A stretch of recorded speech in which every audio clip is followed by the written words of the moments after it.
is going to be a video of me showing you how to iron a shirt. You will need to know how to iron your own shirt in college because you'll be independent from your parents for the first time, and you will need to know how to do it to look professional.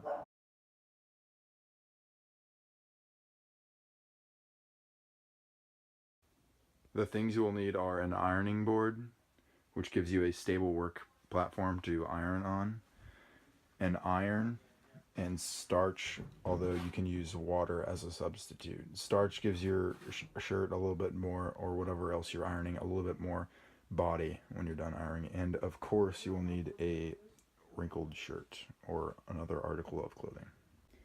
Your first step should be to set up your board and plug in your iron for it to warm up. This should take about 5 minutes. Alright, after you've plugged in your iron and it's warmed up, the first thing you should do is lay out your shirt on the place you want to start ironing. I normally start with the sleeves as a force of habit. I usually line up the seam to get it nice and flat, like so, and leave the button buttoned for now. Next, start with a little starch on the place you're going to start. I usually start at the very top. So now once you've got it all starched, iron it. Start from the inside out on the place you had starched and work your way around the button. And then once you're done on that side, flip it over and do the same thing. And you are going to feel the button in the middle, but just try to work your way around it.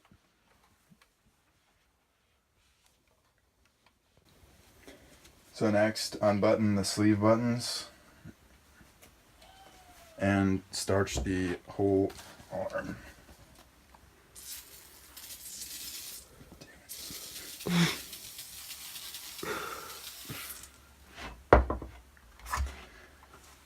And work from the shoulder area back towards the arm. Don't push too hard and don't keep it in the same spot for too long or you could damage your shirt.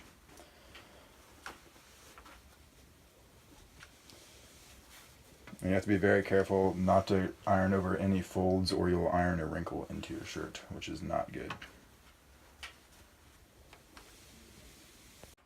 So once you're satisfied with your sleeve, you can move on to the next part of your shirt.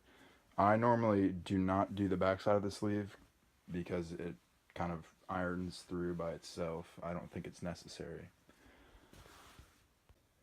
So after you're done with the arm, repeat the process on the other arm and move on to the next part of the shirt. I'm going to do the back and the tail of the shirt next.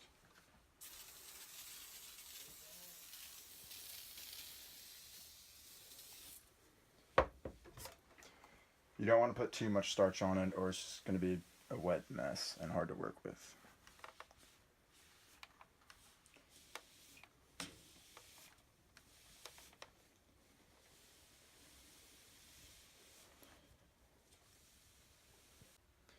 So after you're done with the main part of the back, I move over and do the shoulder and the side of the back. I usually line up the seam of the shirt on the edge of the board.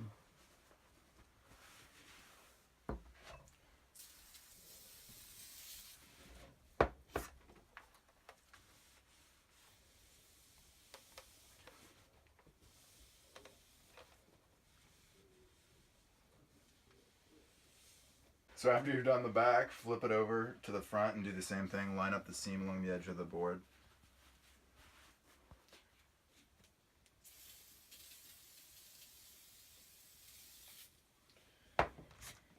And I start from the top towards the corner of the collar and work my way out and down.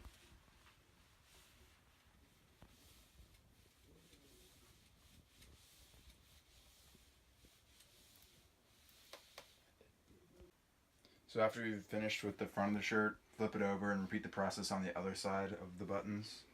And then flip it around back and start on the back of the collar.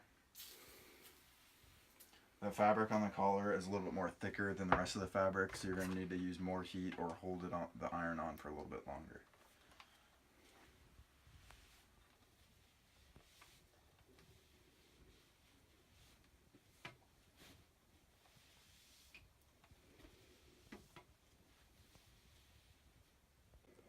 Once you've finished the collar, you should have a nice, clean, ironed shirt.